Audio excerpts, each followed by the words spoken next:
जय हिंद दोस्तों, मैं मुन्ना आप लोग को अपने YouTube चैनल पर स्वागत करते हैं। देखिए, आज को जो टॉपिक है वास्तविक संख्याओं का गुण। ये गुण बहुत ही महत्वपूर्ण है। आप लोग 7th क्लास, 8th क्लास और 6th क्लास में इस तरह के गुण पढ़ना होता है। तो आप लोग आगे के पेपर में भी पढ़ते हैं, लेकिन ये थोड़ा यहाँ पर सीखना अति आवश्यक होता है। इंटर में भी थोड़ा बहुत ये सिखा दिया जाता है ताकि बच्चा लोग को कहीं परेशानी ना हो अगर गुणा जोड़ घटाव किया जाए तो ये ध्यान दीजिएगा। तो वास्तविक संख्याओं के गुण में पहला नंबर आता है समवारक गुण। ये कहता है कि दो संख्याओं का गुणा या दो संख्याओं का योग, मतलब दो वास्तविक संख्याओं का गुणा और दो वास्तविक संख्याओं का जोड़ हमेशा वास्तविक संख्या ही होता है। क्या होता है? हमेशा वास्तविक संख्या ही होता है। यही इसका परिभाषा है। तो लिख सकते हैं यहाँ A, B, C, P, Q तथा R क्या है? वास्तविक संख्या है। वास्तविक संख्या है। तो ये देखिए, ये वास्तविक संख्या का जोड़ है तो ये वास्तविक संख्या है, ये वास्तविक संख्या का गुणा है तो ये वास्तविक संख्या है।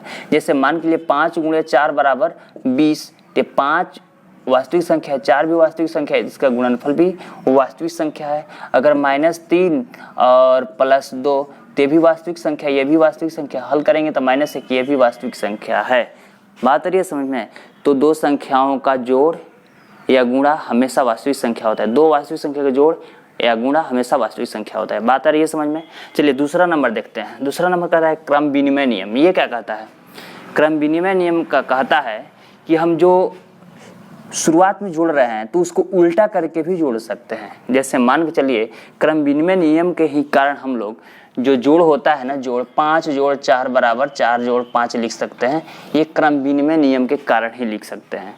बात है समझ में? तो क्रम विनिमय नियम यही कहता है कि अगर हम एक संख्या दूसरे संख्या के साथ जोड़ते हैं तो आगे की तरह दूसरे संख्या का पहली संख्या के जोड़ेंगे तो दोनों आपस में क्या होंगे? आपस में बराबर होंगे। जैसे देखिए, a + b = b + a।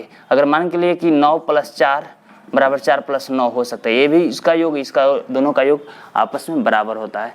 और ये जो क्रम विनिमय नियम है ये जोड़ और गुणा में होता है। किस में होता है? जोड़ और गुणा में। तो देखिए, जैसे मान के लिए 5 × 4 = 20 और लिख सकते हैं 4 × 5 = 20। तो देखिए, ये 5 4, ये 4 5, तो दोनों का गुणनफल 20 से ना आ रहा है। ध्यान से देखिए, तो ये वास्तविक संख्या के गुण में ये जो क्रम विनिमय नियम है ये काफ़ी महत्वपूर्ण होता है बच्चे लोग के लिए। तो ये आप लोग भी ध्यान रखिएगा।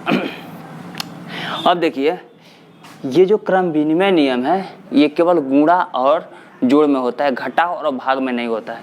यह क्रम विनिमय, यहाँ नोट में लिख सकते हैं, नोट में लिख सकते हैं क्रम विनिमय नियम घटाव और भाग में नहीं होता है। बात आ रही है समझ में? ऐसे आप लोग समझ लीजिएगा। आगे देख लें साहचर्य नियम। ये क्या कहता है? ध्यान से देखिए, साहचर्य नियम कह रहा है कि हम a + b + c, अगर इसको एक साथ हल करके आप c को जोड़े या b + c को जोड़ करके a को जोड़े तो दोनों आपस में बराबर होंगे। या गुणा में भी होता है, अगर p और q को गुणा कराकर और बाद में r गुणा कराए या q और r गुणा कराकर बाद में p गुणा कराए तो दोनों आपस में क्या होता है? बराबर ही होता है। तो थोड़ा देख लीजिए, इसके उदाहरण देख लेते हैं। जैसे मान के चलिए, हम यहाँ लिख देते हैं 5 + 4 + 3 = 5 + 4 + 3। अगर इसको घेर दे और बाद में इसको घेर, देखिए 5 4 9 3 12, ये 4 3 7 5 12, तो कोष्ठक के अंदर के पहले हल होता है। बात है समझ में? तो बराबर आ रहा है। यहाँ देख लीजिए 2 3 4 गुणा करा लें बराबर 2 3 4। तो ध्यान से देखिए, 3 दूना 6, 6 चौका 24, इसको इसमें करें 4 3 12, 12 दूनी 24, तो दोनों आपस में बराबर आ रहा है कि नहीं आ रहा है? तो यही कहता है कौन? ये जो साहचर्य नियम है, क्या बोलते हैं, जो साहचर्य नियम है ये यही कहता है। बात आ रही होगी समझ में आप लोगों को? तो ये हम लोग का साहचर्य नियम समाप्त हुआ। तो इसको अच्छा से ध्यान रखिएगा। अब आता है वितरण नियम। वितरण नियम गुणा योग वितरण नियम होता है, एक गुणा घटाव वितरण नियम होता है। बात आ रही है समझ में?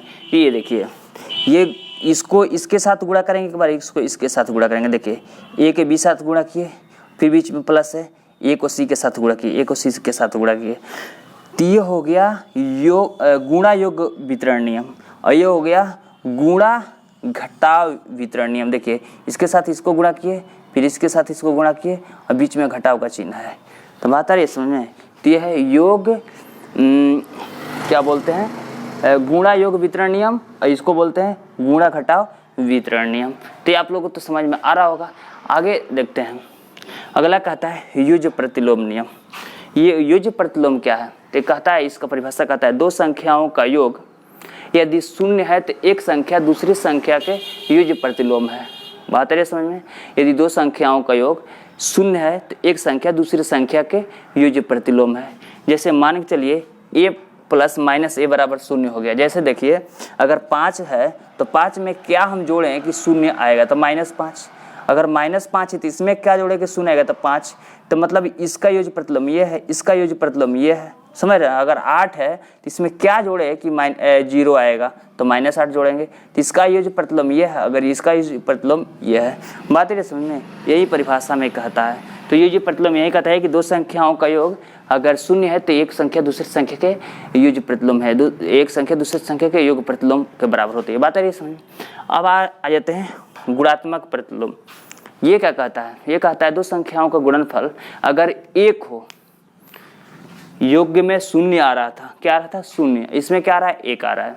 तो दो संख्याओं का गुणनफल अगर एक हो तो एक संख्या दूसरी संख्या के क्या है, एक संख्या दूसरी संख्या के गुणात्मक प्रतिलोम है। तो जैसे मान के चलिए अगर हम 5 को क्या गुणा करेंगे कि हमारा आंसर 1 आएगा, तो 1/5 गुणा करेंगे, तभी ना गुणा करने के बाद 1 आएगा। तो इसका गुणा प्रतिलोम में ये है और इसका गुणा प्रतिलोम में ये है।